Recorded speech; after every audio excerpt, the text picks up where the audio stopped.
They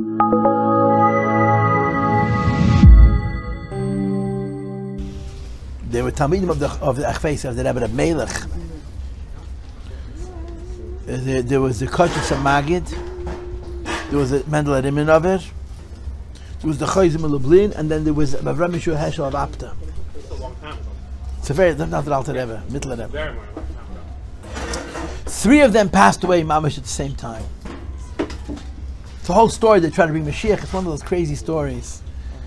The Mendel Riminover and the Kodesh of Magid and the Chayzim of Lublin all passed away the same year. Tov Kufayin Hey. That's Tov Kufayin Hey is 1815. The Kodesh of Magid passed away out of Sukkot. The Mendel Riminover passed away Yotes Iyar. It's a crazy story. And the Chayzim passed away at Tisha B'Av. But the reason they passed away because they tried to rush Mashiach, and they said, man, it didn't work out so good. It didn't work out. How do you rush Mashiach? Don't worry, it's not happening. Yeah.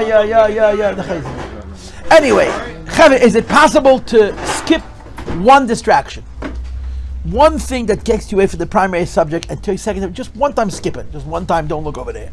I know it's a mini Yisrael to always look at the mouse that's running under the wall, but one time, skip it. Rabbi Yeshua Heschel Me'apt was not a part of that program. He didn't join. I don't know why. He was not. He was a menaged to the Alter Rebbe. All 4 of them were menaged to the Alter Rebbe. They were big tzaddikim, very big tzaddikim. But Rabbi Yeshua Heschel Me'apt was Marech Yomim. So what ended up happening is, by default, he became the Rebbe in the whole Poland. Because there were 4 of them. They were Talmidim of Rebbe of Melech, Rebbe of Shensky, and so on. But the others passed away. So he became like a big Rebbe. Rabbi Yeshua Heschel was a very, very big Rebbe. He was Marech Yomim. He passed away at the same time as the Mittler Rebbe. He was a co-generation to the Alter Rebbe. He was Marech Yomim. He was a big tzaddik. He was also a very big critic of the Alter Rebbe and Derech Chabad. There's some really crazy stories with him. He was very much against Chabad. He believed in the derech of the Poland, meaning the whole power is in the tzaddik. He was Azah Mensch. So this Kama he put him with him. But one of the stories which is famous is that there was a yishuv, there was a kibbutz of Chabad Hasidim. You can't call him Lubavitch because you're talking in terms of the Alter Rebbe that was in Romania. Romania is very far away from Russia, and they would travel from Romania till Yadi to go into the Alter Rebbe to Chassidus and so on. And the head of that yishuv, that group of Lubavitch Chassidim in Romania, was a chassid by the name of Rabbi Moshe Yitzchak from Yas. I've never been to Romania, but apparently it's a city. They say that on his scene there's a oil. I don't know if it's still there, but he was a very big chassid. He lived 110 years. Wow. But here's the reason why. He used to go to the Alter Rebbe. When the Alter Rebbe passed away, he started going to the Mittler Rebbe. And the Mittler had a policy. That if you wanted to come to the Mittler Rebbe, you were able to come anytime you wanted. The Alter Rebbe had much more strict rules. You could only come once a year. You could only come certain weekends. Mittler Rebbe, you come anytime you want. Stay as long as you want. Chassidim would stay 7 months by the Mittler Rebbe. But there was one condition: that when you go home, you have to stop in every city on the way in Chaz Chassidus. Every city. Now, if you're going from Lubavitch, we're talking about Lubavitch to Yossi, that's a lot of cities. It's an awful lot of cities. And one of the cities along the way was Apter. Rabbi Yeshua Heschel Apter. I think he's in Mezhebush. I think he spent the last years in Mezhebush. I think he's buried in Mezhebush. I was in Mezhebush. I think he's in the same Eichel with Alter Baal Shem Tov. I think it's a shul, which is his shul. Mezhebush. Baal Shem Tov. But he went at the very end of his life. Anyway, so a whole group of Lubavitch Chassidim were traveling, and every city they come to, and they came to Apt. And they went into the Apter Rav Beis Medrash. Now the shaila is, was it by mistake or was it on purpose? Was it how it worked out that they ended up in his Beis Medrash, and they knew that he was not in favor of the whole business with Chabad. The Moshe Yitzchak Yaz, he sits down in the Beis Medrash of the Apter Rav. He starts saying, "My Mercedes," and people gathered around. But the Mittel Rebbe's Chassidus didn't take 50 minutes. It was a Ma'aseh Shon. It's a long Maimer. As a Moshe Yitzhak Miyasi is talking, the Apter Rav walks in. And he sees what's going on. He smells exactly the situation. And he says, Hagam lichbesh es hamalka imi baboyes. You have to come into my house. There's no other shul in the whole city. And he cursed him. You're not going to survive the year. Now, a curse in the Apter Rav was a guarantee. These people... To curse people. I don't know about that. No, others, but you're talking about Tzaddik Gomer. You're talking very holy people. So he gave If he told you, you're not... I don't know about the Baruch measure, huh? A kash of a mice. Anyway, that's the story. Now, the Moshe Yitzhak Miyasi had two Breidas. One Breida was to go home and buy himself pajamas and get ready to pass, or to go back to Lubavitch. So he turned around and went back to Lubavitch and he went to the Mittel Rebbe. And by the way, I should really go back even earlier. This is an interruption in the middle of the story. The same thing happened with Alter Rebbe. That there were Lubavitchers who lived in Apter. There were Chabad Chassidim. And they had to get oidift. He was very not nice to them. Because he was against the derech of Chabad. And he bothered them and they answered him back.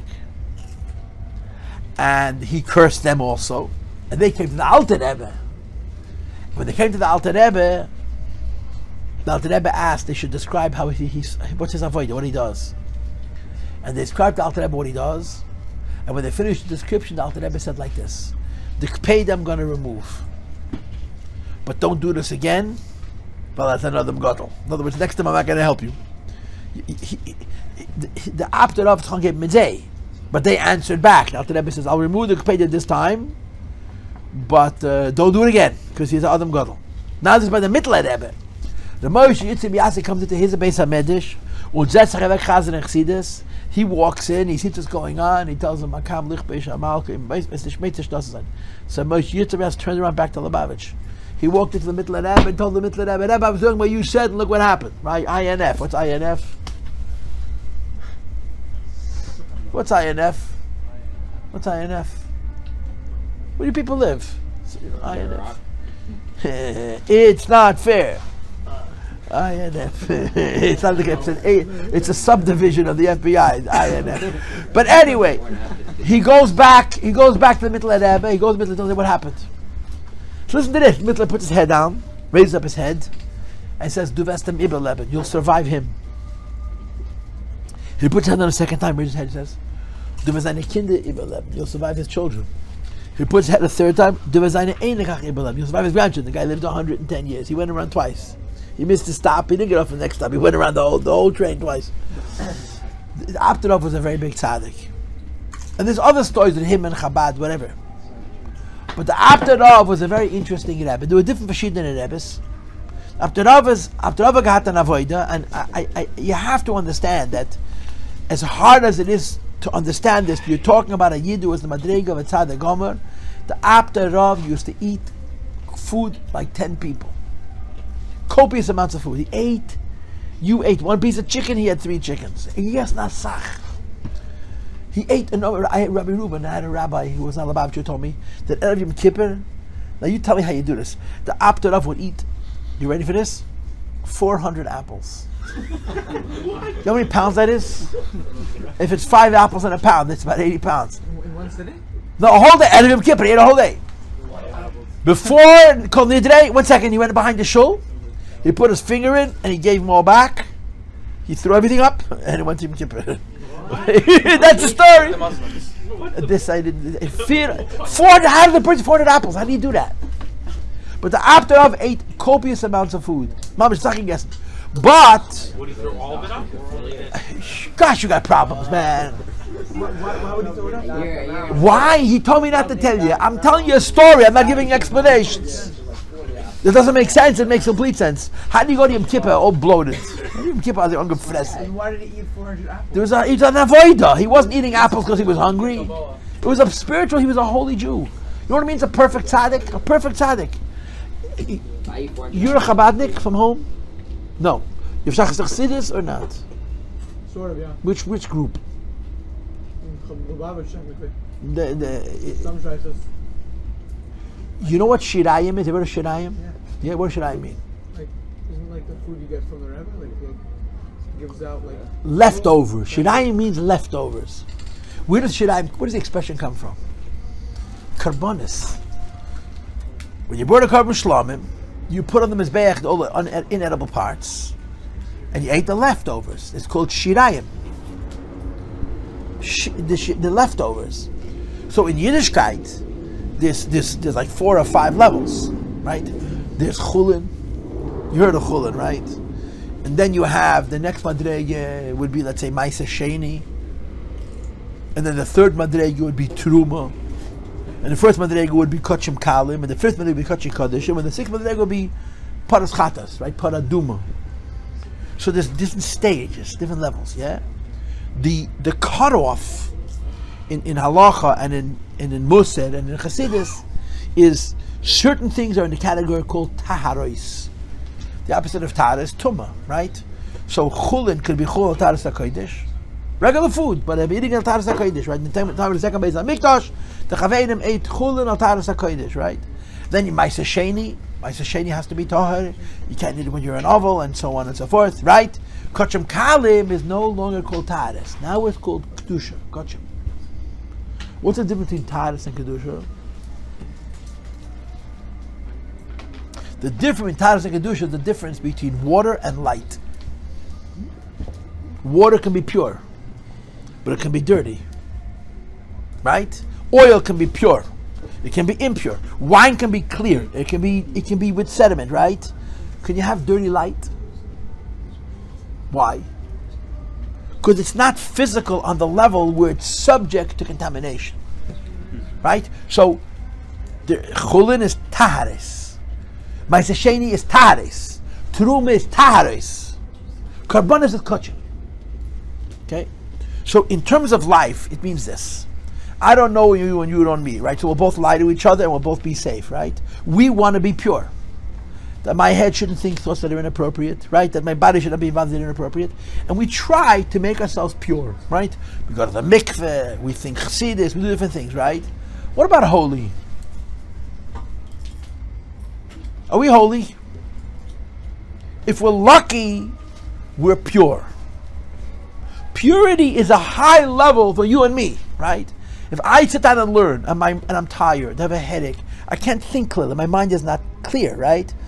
Purity is a clarity. If I can gain the strength to focus my brain on what I'm learning, my head is clear, it's a form of purity.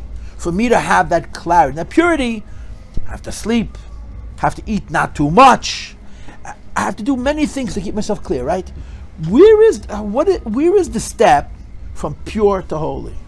What the answer is? There isn't one. Because pure, you and I could do. Holy, God gives you. Holy is like Ruach HaKodesh. It's like Nevuah. You know, you write letters to the Rebbe? You write Chof Kuf Admor Shlita. What is Chof Kuf? What is Chof Kuf? What is Chof Kuf? You're talking to a human being, a physical person, and you're not calling him pure. You're calling him holy. Holy nobody could get. God gives it to you. Chassidim are pure. Rebbes are holy. You follow? You follow? By the Baal Shem Tov. And Tamidei Baal Shem Tov, there was an understanding that not only are they holy, the food they eat is holy. So when you went to a Rebbe, right, the Baal Shem Tov himself, or the Mizitcher Maggid, Chabad was not into Shirayim. The Rebbe used to say that it's not our tradition, even though the Rebbe gave Shirayim, because we're a bunch of Rabbi Wami Halavai Polish. Halavai we should be Chagas Chasidim. You know what I'm saying? But the great tzaddikim, holy people, would eat food, and you would eat their leftovers. They didn't compare it to Maisa Sheni. They didn't compare it to Truma. They compared it to a carbon. Holy food. How do you make food holy? How do you make food holy? You can make, maybe you're davening pure. You can have a good davening, it's a pure. How do you make food holy? How do you make food holy? You can't make food holy. Hashem halifies it, right? He doesn't make my food holy. Why? Because I'm a fed. But the biggest tzaddikim, you're talking about tzaddikim and gemurim, perfect tzaddikim. They were holy. They were so holy that the physical things that they owned, You know what it means? A dollar from the Rebbe is holy. It's not pure. It's holy. The koyach of a tzaddik. That's what's called kedusha, kachim. So in the other traditions of Hasidus, where Chassidim ate the Rebbe's food, it was spiritually the equivalent of eating a korban, and it had a koyach. It's kedusha. You understand? You understand? This is the kind of people we're talking about. So when the Apter Rav ate food, people who want to be pure, no, eat less. People who want to be pure, no, eat well. Right? People who want to be right, people who are holy, they're not eating to nourish themselves. They're not eating so they should be able to learn. They're eating to elevate the food. The food that they touch has a kedusha. The food that has such a kedusha that if you eat their leftovers, you benefit from shirayim, shirei korban. That's the word shirayim is found in the Gemara. It's not a Hasidic term, but shirayim is used for karbonis. Beis Mikdash is destroyed. There's no karbonis. Chassidim came along and they said, "You eat the food of a tzaddik, you're eating shirei korban." It's an unbelievable thing, and you should know that it was true. The real tzaddikim, their food was like kachim. Anyway, the Apter Rav, he would eat copious amounts of food, but he was a tzaddik gomer. He was not a tzaddik she'enei gomer. It wasn't a. In other words, he was a holy man. His guf was godly. If you would go now to Mezhebush and exhume his guf, it would be whole. It would be complete, because his body, you purify your body, so it's purified. A holy body, the Eibishter, Hashem's ruach rests on that body. It's a whole nother level. It's a whole. We can't even understand what it means to be that involved with Hashem. And even though we're brainwashed, closed-minded, condescending Lubavitchers, we know that they were in other groups. Nice. Tzaddikim, honesty is the best medicine, right? There were emes of tzaddikim. There were the real tzaddikim, and some of these real tzaddikim, they gave you there was a Rebbe who passed away in 1957. An incredible, the Heilige Belzer, Rabbi Adonai Keach of Belzer. Have you heard the Belzer Rebbe? Yeah, he was an unbelievable tzaddik. Unbelievable tzaddik. The Rebbe described him as a neshama without a guf. The man was skin and bones, never ate, never slept. He was a ishalakim kodesh mamish. It's his nephew. It's his nephew, but he's a humongous guy. Okay, you right there with the distractions, man. Is he the one that remember him? Yeah. That met him twice, it looks like, yeah. The Heilige Belzer Rav used to give matpeyas. He would give people, that would give dollars. He gave coins. And he gave it to you. He hated the Salem. He hated the Salem for understandable reasons. The problem is, many currencies, especially in Europe, have a Salem on it. So if you went to the Belzer Rav with a matbeya, you made sure that not on the front, not on the back, there's no Salem, you know. You have to be careful. Something could be the building, a picture of a church, and in the corner there's a plastical Salem, you know. And a guy came to the Belzer Rav, he couldn't find a coin except from some country, and there was a cross on it. So he put it in a napkin. He covered it up and he pasted it closed. And the Heilige Belzer stood with his hand. Usually he would just push it to you. You gave him the coin, he gave it to you. He kept his hand for 10 minutes. After 10 minutes, says, "Maybe you give me a different one." He tried very hard. Maybe he was blind also. Maybe, but it was maybe you get me a different one. That's not pure. That's a physical person's alakus. So one of the inyonim that you had by the tzaddikim, you don't verschieden in a certain. Ich meine, the Apter Rav, you guessing? I mean, we don't know a lot of things. The Apter Rav ate copious amounts of food, and there was an understanding that he's kedusha, not tahara. He's kedusha. If a person who's tired eats a lot of food, he becomes tameh, he becomes a chaled. Tzaddikim, it's a different kind of thing. It's a whole different kind of madrege. At the end of the Apter Rav's life, he became the Rav of the whole Poland. Why? His chaverim all passed away in Tovkafai and Hay. He lived another, 13 years or so. He lived longer. So he became the de facto Rebbe. You know the story? That they wanted to bring Mashiach. And they agreed that they're going to do it Simchas Beis night. The three of them. There were three different cities. The Kosher and Samagid, they were chaverim. The Mendel of Rimenov and the Choiz of Lublin. The Kosher and Samagid passed away out of Sukkot. And the Choiz of Lublin, it was called the Choiz because he saw everything this he missed. So when he sat down to do the Avoda, Leil Simchas Torah, to bring Mashiach, he was missing a third of his power. One of them was gone. So it was a flop. It blew up. A hand came, pulled him out of the window. All of his bones, all three of them passed away the same year. Rebbe once mentioned the story about Fabrengen and suggested that there's truth to it. They Pasha tried to bring Mashiach and it didn't work. So the Apter Rav became the Rebbe of God's Paltiel. He was a big Rebbe, Begash Misa Beruchnius. And everybody went to Apter. If you did not go to Apter and somebody asked you, have you been to Apter? You would lie. Of course it wasn't. I wasn't. I'm a guy. Because if you were not in Apter, it was like, how can you not go to Apter? You live in Galicia, not go to Apter. And there was a guy who was never in Apter. He was an old man, and he knew that he's going to sooner or later he's going to go meet his maker. And he says, I gotta go. Problem is, he didn't know how. So he has to ask people. And he goes over to a 14-year-old boy. He says, which way to Apter? The guys look at you, you're 70 years old and you're asking me how to go to Apter. Every stop, he suffered another humiliation. Because how do you not know? So, but he's my son Nefesh. He's okay, I'm going. And one kid embarrasses him. A guy third his age. You don't know where Apter is? I'm not talking to you. Get away from me. No, please tell me. Please tell me. No, I'm not. So to the next, And he got there. He finally gets to Apter. Nice find that have a shul. There's many shuls in Apter. So now it's worse. You don't know what 770 is. He finally rolls into this medrash. He's been humiliated 101 times. He's gone through Shiva Meduda Gehenim. He walks in the rooms full of people. What's everybody doing? What's your first name? Ezra. What are they doing? They're eating. This is what they did. I mean, you guys. By the Rebbe, the Rebbe said, "My mother, but up to you guys." I'm sure that he didn't just eat, but there was you guys. And the Rebbe himself, he's eating more than everybody else. And the guy thinks to himself, I was just embarrassed 101 times to come watch people eat. Where's religion over here? The Halak Apter Rav was a mamash idea machshavas. He smelled his achshav right away. So as soon as that thought crossed his mind, Apter puts down this chicken. And he tells a story. There was a Yid.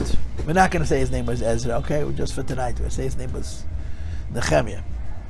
And he was never El Regel. He never went to the Beis HaMikdash. And he had to lie to people. Because how can I be El Regel? It's a mitzvah deraisa, shalosh mamashah, he is lazy, whatever it was. Anyway, but he was an old man. And he knew sooner or later he's meeting his maker. Lavgain El Regel. Problem is, he didn't know how to go. And after Pasha told his story, he just changed the name of the place. He asked somebody, how do you go to Yerushalayim? You know where Yerushalayim is? I'm not talking to you. No, please tell me. You're 70 years old. I'm 15. I know how to go to Yerushalayim. Anyway, he got there. He got to Yerushalayim and asked with the Hara Maria. And the closer he got, the more shame he suffered for not knowing where to go. He rolls into the Beis HaMikdash. What does he see? Ezra. A bunch of koyanim eating. What do you think he saw? Koyanim essen. And by the way, one of the details which I find fascinating, people don't realize, is the koyanim ate and finished a sentence. The koyanim ate, finished a sentence. A lot of meat, but that's not the right end. The koyanim ate. Anybody know? Standing up. They were not allowed to sit. With their hands. With their hands. Well, they could use a fork and a knife, but they were not allowed to sit.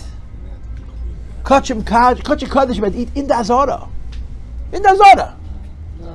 If you bring a carbon shlamim and give it to your wife and your children, or bring a carbon tater, but a chatas and a asham, chatayis and asham had to be by zichrei kuhuna in the Azora. You couldn't sit. The only people who could sit in the Azora was Malchei Beis David. So these guys were eating, a polka from a behemoth, with 50 pounds, with standing. How they eat it? The Gemara says that there was a lot of noiser. It was noiser to be left out to burn it. So the Gemara says there was a certain man who was a chveis fast 900 pounds.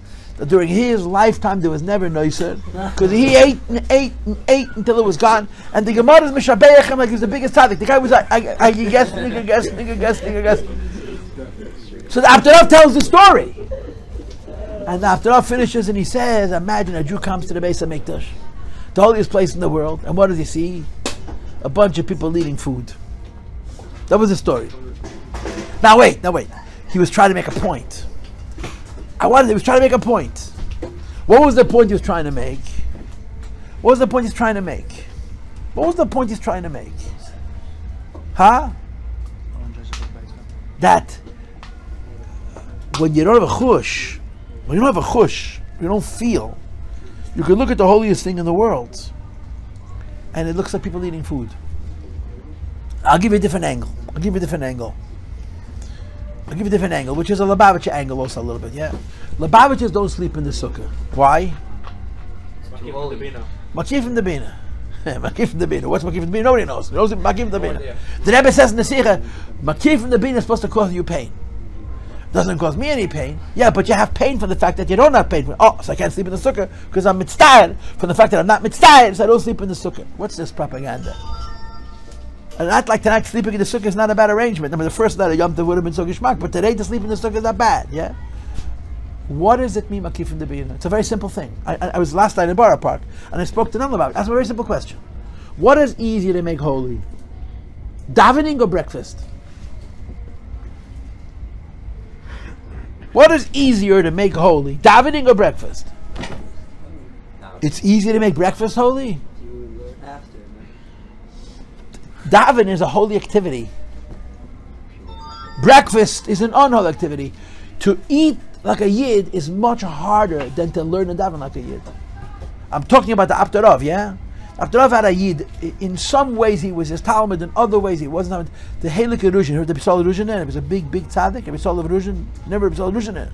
So the Baal Shem Tov you heard, yeah? Baruch Hashem. The B'Sol Erushin was the great grandson of the Mesilas Yesharim. He was a very, very holy man. And the guy never ate. He passed away at 54. He was the Talmud of the Apter Rav who passed away at like 89 or something or other. So people said to the Erushin, Rebbe, was erst nicht? So he says, I can't nicht. The man never ate. He was a tzaddik. He says, but your Rebbe, the Apter Rav used to eat anashir. The guy lived till 90 years old. See what he answered? Ich hab probiert, ich kann nicht.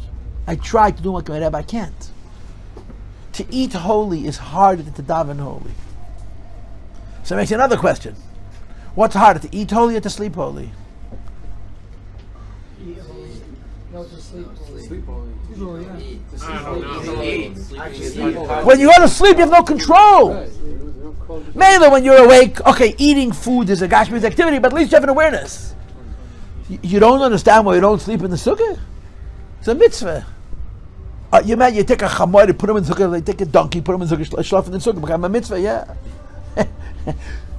To sleep in the sukkah, the sleeping has to be in the madrega of kiyum mitzvah.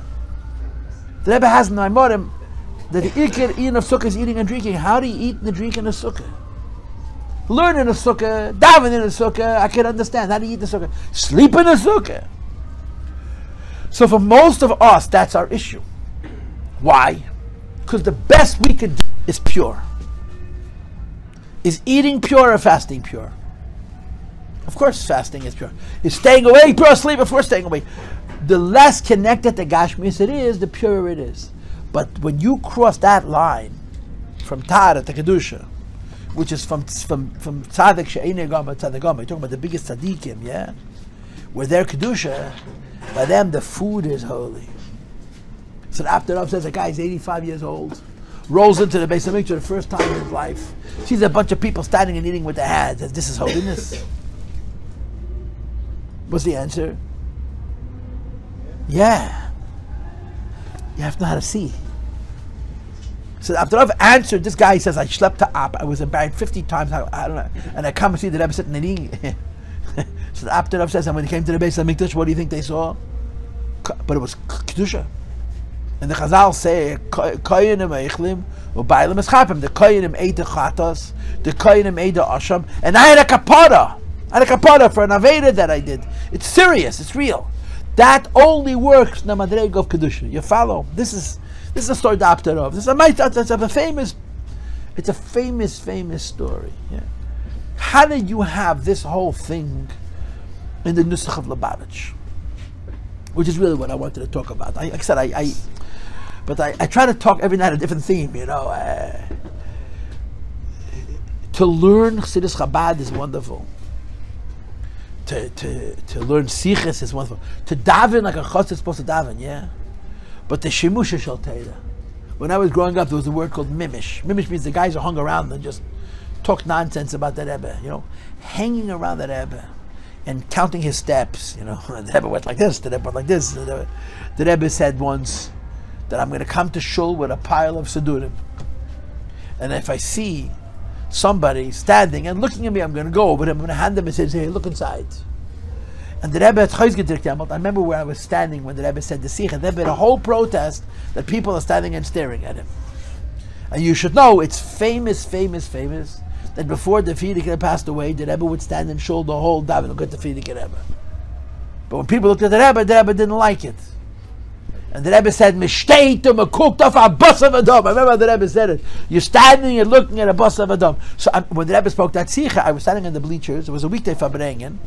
And the guys were saying, I don't understand. The Rebbe stood and looked at the Frierdiker Rebbe. What's the teretz? When I look at the Rebbe, I'm looking at a bus of Adam. When the Rebbe's looking at the Frierdiker Rebbe, he wasn't looking at a bus of Adam. He was looking different. You want to look at the Rebbe? You need the right glasses. Mendel for bringing the whole night, saying No. that the Rebbe was screaming, how are you looking at the Rebbe like a bus of Adam? How you look at the Rebbe? But the Rebbe said, there was a Yid, a very special chassid. Mad and said, how are you changing what the Rebbe said? It's like the whole night, the whole argument. Those Fabrengens were legendary. The Mendel and Rabbi was a sight to see. It was a sight to see. It was so special. It was so beautiful. Rabbi Elkan would talk, and the Mendel would sleep as he'd throw in a one-liner and go back to sleep, and the place would crack up. The Mendel was very, very funny. And Rabbi El would dash in, and then would pop in, and those Fabrengens were legendary. I could see that. I wasn't there when this happened, but I could see it. I could see it happening 100%. Verstehst? So this is the word. There was a chassid, the name was Apter Rav. You ever heard of Apter Rav? Yeah. You heard of Apter Rav? You heard of Apter Rav? I want everybody in the room to remember the name Apter Rav. You know why? Simcha Vich. The Apter Rav was a Yid, was a big chassid, was a maskel, a great cup, a big oivet. The Apter Rav was life, was pure Gehenna. Pure Gehenna. He passed away in Tzadik Tes. He was 44 years old, I think. I left 3 daughters, no sons. None of them were from. His life, he had so many tzaras. He had tuberculosis. He was ill. But he was such a makusher. You read his biography. They made a biography of his. The biography that they paid to by the kids. He has no kids. Torah Semes made a sefer about 12 years ago called Torah Semes. Torah Semes was founded in 1912. So in 2012, Tov Shin Ayin Beis, they made a sefer called Torah Semes. It's a boring book. It's a book about the history of the yeshiva. But 200 pages are about it. And they made it because they had to fill the book. They didn't have enough material. But Rebbe was a very big chassid. The reason you have to remember him, when you hear about him, you say, how could a man like this live? And there's nothing. I mean, maybe he has some frumenechlach by the tshuva, I don't know. But he was a very, very big chassid. He was a makusher nifla. He was very connected to Frierdiker Rebbe, very close to Frierdiker Rebbe. I had a teacher. His name was Rabbi Fuchs. I loved him and he loved me. He loved everybody. Nice guy. See, he told me once. He lived in Poland. He was in Atvask in Poland. A Yid came to Frierdiker Rebbe. He told the Frierdiker Rebbe he's going to Eretz Yisrael. So the Frierdiker Rebbe asked him, "You're going to be in Yerushalayim?" He said, "Yerushalayim." So he said, "I want rein and dem gas. Go into this particular street. Rein and dem stub. Go into this address. Weste dorten treffen a Yid was heist Alter. Schick him for mir a gris." That's the story. Frierdiker Rebbe said, "You can go this in this street, this in this address. You'll find a Jew whose name is Alter. Send him regards from me." Alter Simchavich. The other story that's very famous is somebody once mentioned Alter Simchavich by Fabrengen. So the Frierdiker Rebbe said, "Alter," he raised his hand. "Alter is mine." He put his hand on his chest. Alter is so some donkey. There's another word for donkey which you can't say in the sukkah because the Makom Kodesh. Said to the Frierdiker Rebbe mizan aldem Rebbes. We're all the Rebbes. So the Rebbe said, "Yeah." But then he said again, "Aber Alter is mine." Yeah, you're all mine. But Alter is mine. In other words, there's mine and there's mine. The Frierdiker Rebbe visited Israel in 1929. He was there for 3 weeks. During those 3 weeks, Alter Simchavich ran around with the Frierdiker Rebbe everywhere. But he was the mashpia of the yeshiva Teres Emes. The Rebbe spent Tisha B'Av in the yeshiva. He was there for Tisha B'Av. After the fast, he ate with the Bochurim. Imagine the Frierdiker Rebbe sat down in the dining room and took a fast with the Bochurim. What's the Tisha B'Av with the Bochurim and Teres Emes? And he spoke a Maimer. He went up on the roof. He said a Maimer Chassidus. Es hat alles gedruckt. When the Frierdiker Rebbe left, these were Chassidish Bochurim. But they were called Yerushalmim, Yerushalmim. Yerushalmim are, they're very frum. They're very frum. They're very precise. They're very exact. But it's like a machine. There's no fight. It's just what they do. Yerushalayim, the Yitzhahara was skipped. But the Yitzhatev is a kalter azad. There's no energy. And it killed him. Even the Bacham, he taught Chassidus too, he felt like they don't have enough fire, The Roshas have a Yitzhahara, but they have a Yitzhatev also, When the Frierdiker Rebbe left, he sat with his Bachram a whole night, and he farbrang with them, and he asked them, so what just happened? He wanted them to appreciate the fact that they saw the Rebbe. What did they see? A bus of Adam. And he was beside himself. And he was screaming at them. Was hat gesehen? A nose hat gesehen. Elakus hat gesehen. What did you see? A nose. Was hat gesehen? Another alakus. He was trying to make them appreciate what it means under Rebbe. And like you said, when you looked up a bus of Adam, you cooked with flesh with fanti vena. Start playing the shamaise. And this brought into the shom. It's a whole arichas asipa. But the nekudas asipa is that one of the big tzaddikim of Paltiel was, help me, the Kashrus HaMaggid, the 12 Kashrus. And the Kashrus HaMaggid said that his body isn't physical, his body is elikus.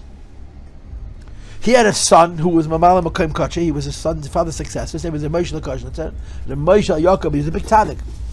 So he took his father's hand and said, Tate, ich tap gif. What do you mean your body is elikus? I feel a body.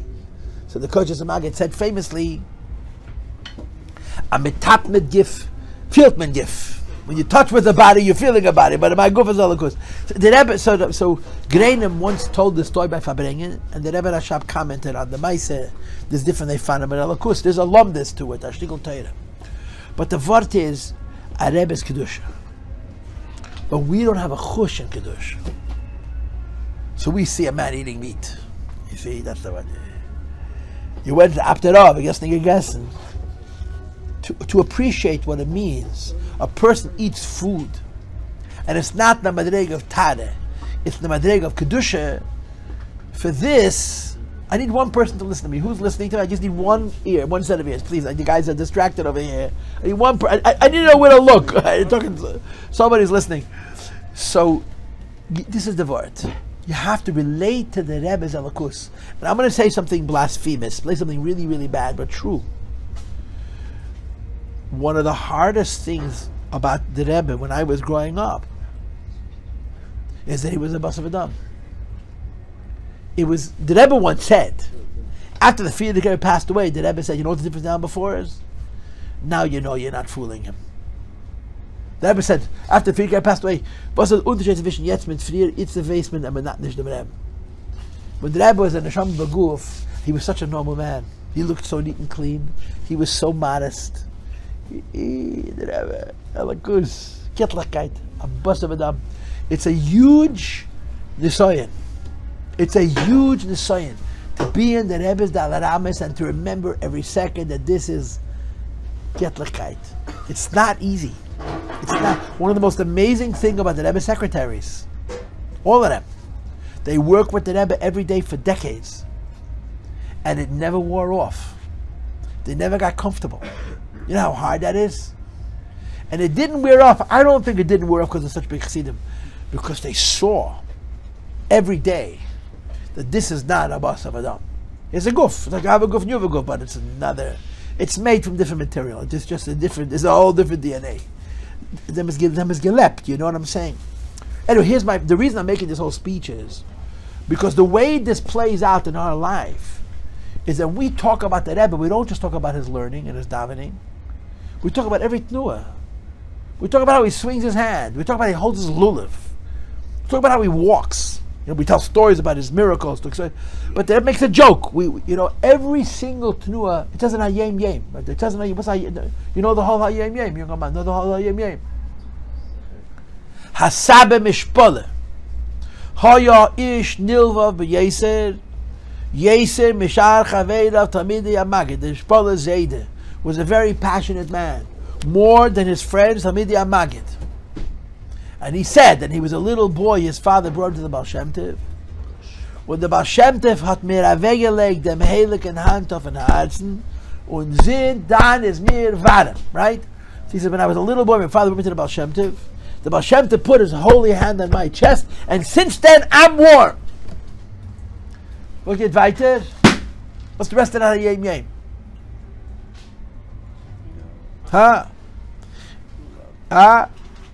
Tnua tzaddik, any movement of a tzaddik, and even just seeing his face, has to affect you in the kind of way shelo yishachach l'ad, you should never forget it.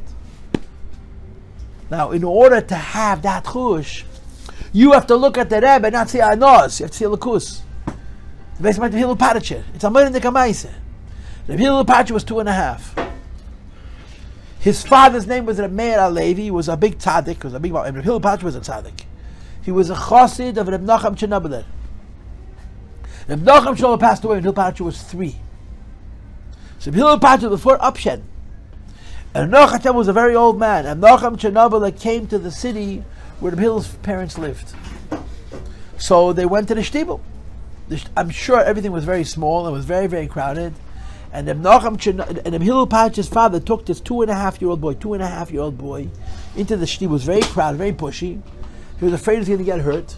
So he put him up on a window. The building was partially below the ground. So the window was very high up. So the sun was protected from the pushing, and you could see. When Nachum Chernobyl was brought in, when the Hillel was 2.5 years old and he saw the Nachum Chernobyl, he started to scream in the dialect of Ukrainian that they spoke where they lived, fire. He saw Kedusha. Reb Hillel. There was a chassid now from the Rebbe, the Pesach Molostovke. And the Pesach Molostovke said, Reb Hillel, a Kodesh Merecha B'Meleida. Reb Hillel Parachet was born holy, and he told this story. He was 2.5 years old. He saw his Rebbe, and Nachum Chernobyl, and he screamed, fire. Fire. Anyway, because when it comes Yom Tov, this is a time of Shemusha Shel Torah. We're we're mensch, right? What does a mensch mean? What's a mensch? You know what a mensch is? What a mensch? What's a mensch? An animal that walks on 2 feet. That's a mensch. Yeah, no, that's not it. What's a mensch? What's a mensch? Someone who's self-respecting. A mensch is a human being who values himself. And if you value yourself, what do you not want to do? Honestly, if you value yourself, what do you not want to do? You don't want to waste yourself. What's waste? Time is waste. Mind is waste. Right? You can waste yourself in so many ways. You're a mensch. You have self-respect. Honor yourself. Don't waste. Patanish. So it's hard. It's very hard. I mean, I was your age when I was your age, and if I had the hasmada I have now, when I would have been a bach, I'd know the whole shas. When you're young and you have so much time, and you're also young, so you don't have a sense of urgency and also a sense of clarity to sit down and learn and not to waste time. Yeah, but you're a mensch. You don't want to waste your life, so you try your best. You learn as well as you can. You daven as well as you can. You try to be responsible. You try to honor your menschheit with your life, right? What do you do on the weekends? What do you do at night? What do you do in the morning? What do you do in the summer? You want to live a life that honors yourself because you are a mensch. Yeah. But then you have moments that it's very difficult to do that because you got a schedule that's not a schedule. You don't sleep by day. You don't sleep by night. It's flying. Yeah. So these times, it's very, very hard to maximize the mensch. So our mashpiyim used to tell us, oh, you're tired, can't do anything. Hang around 770. That's how this conversation started. I came to this fabrengen with an agenda, and I'm having a very hard time finding words, but my agenda was, I fabreng every night the sukkahs. And I'm trying not to repeat myself. I'm out of material, my friends. I talked about all the inyanim of sukkah. But I wanted to share, because when we were growing up, we were in yeshiva, this is what Yeshiva said. Comes Yom Tif, and you're not sure what kind of schedule you're going to keep, don't miss an opportunity. The Rebbe's in shul, you be there. Why? Because that's Kedusha. The Rebbe didn't daven with a minyan. I told you before, the Rebbe did not daven shachas to minyan every day, just mincha ma'ariv. And the yeshiva did not let us go. But Yom Tif we could. It was a question of sleeping later, being in 770 for 10 o'clock. And then hang around the Rebbe, hang around the Rebbe, hang around the Rebbe, hang around the Rebbe. It's Kedusha. Are you going to see Kedusha, or are you going to see a bus of a dove? It would be nice if you saw Kedusha. But if you're hanging around the bus of a dove, that's Kaddish. It's also not bad. It's better than someplace else. And how does that play out now? It plays out now in the Dvarim B'Teilim. Right? What do Bochurim do? They learn the daven. Right? What do they do when they're tired? They speak Lashon Hara. They talk politics. Right? They talk about the Rebbe. They talk about the Rebbe. You guys need to understand something. This is going to be weird to you. When I was growing up, you could not get a maimer of the Rebbe. You can get a maimer of the Alter Rebbe. You get a maimer of the Mittler Rebbe. You couldn't get a maimer of the Rebbe. So you have all these books. Every maimer the Rebbe said, Tafshin Yud Aleph, Tafshin Yud Beis, Tafshin Yud Gimel. They didn't exist. They didn't exist. They were not. They printed once, and they sold all their copies, and no one bothered to reprint it. So the new stuff you could get your hands on in a kuntres. You know, it's funny, but for some reason, who? You couldn't get typing the stuff. You couldn't get typing the stuff. Who? What? When? Typed it in my memory. You could have typed it yourself if you wanted, but guys used to type it and sell it. But how many copies did they print? And they ran out. They nobody printed it again. Finished. It's done. Today, in a weird, Bochurim today know more what happened by the Rebbe than Bochurim knew when it was happening. The simple reason is because, It's a living history. It's living. The people kept journals. If I had a Yaman, I didn't give you my Yaman. It was mine. Now, the guy who wrote that Yaman is 87 years old, or he's already croaked, and one of his grandchildren's getting married. He's got to make a chura that shouldn't embarrass the family. So all of a sudden, the Yaman comes out. Boom! Every Yaman has another story. Every Yaman has another gili. In those days, it was a secret. It was a secret. In a way, the Bochurim knew more what's happening by the Rebbe than we knew when we were growing up. And they argue, and they're arguing about facts that they really have no way of ascertaining. It's a minimum of 30 years old. A minimum of 30. Talking things that happened 60 years ago. Mamish. It's nuts. 70 years ago. It's a very long time. Oh, but the Bochurim Kochazach doesn't say 11. And this, I'm not going to say it's the same thing as learning and davening, but it's looking at the Rebbe eat. It's a very big te'elis. It's a very big te'elis. And I this is a lesson of Sukkos. What do you do, Sukkos? Just don't stay home. Don't sit in your house. Go out. Go to Simchas Beis HaShoeva, hang out in 770. Participate in things that have to do with Kedusha. Whether you're on a madrege where you could appreciate the Kedusha Shabbat, or you're in a madrege where unfortunately it's an inyan from a bus of Adam, dreizach. This is it's a real lesson. It's a real lesson. The Bochurim was kochan zech basarum. It's not an iker. You know, there's a famous story. There's a famous story where Bochurim put a bug in the Rebbe's room. They put a bug. They wanted to listen to Yechidus. They put a bug in the Rebbe's room in the early Lamets. And the Rebbe found out about it. And then was really upset. And he spoke about it. And what did the Rebbe say? The Rebbe said, this is before my time, but somebody told me he remembers it. Avram Parish was a chas of Avram Parish. Avram Parish was an interesting Jew. He lived in America. And when the Frierdiker Rebbe used to write Maimonim, the Frierdiker Rebbe used to tell him how he should copy them. He says, copy from here till here, and then from here to, in other words, earlier Maimonim to rewrite and to restructure. So when he would copy the Maimonim, so he didn't just copy the words, he would write Tatik Mikan. He would write, quote, copy from here. And then he would write Tatik Adkan. So Rav Perish would put into the Hanocha the words that the Frierdiker Rebbe said, copy from here, copy till here. And it was a joke, you know, he was like foolish, you know. The Rebbe said copy, the Rebbe didn't put the words copy. So the Rebbe said, Avram, the Frierdiker Rebbe said, Avram Perish is a greis darf man lernen. A mistake of Rav Perish, you have to study the mistake. So the Rebbe said, Avram Perish was the Geya, Hanocha, you know, the old cliché, Achsidische Geneve. And then the Rebbe said, little birds who haven't opened your eyes, what are you meddling? Why are you going to places where you don't belong? That was really, really not happy. At the Bachim, put a bug, and they shouldn't have put a bug. But, I'm not saying this is all of Chassidus. It's really not. Chassidus is learning and davening. Chassidus is serving the Eibishter. But this is a teyelis. It has a value. It has a teyelis. I don't want to say any names, but I'm just going to share with you an insight.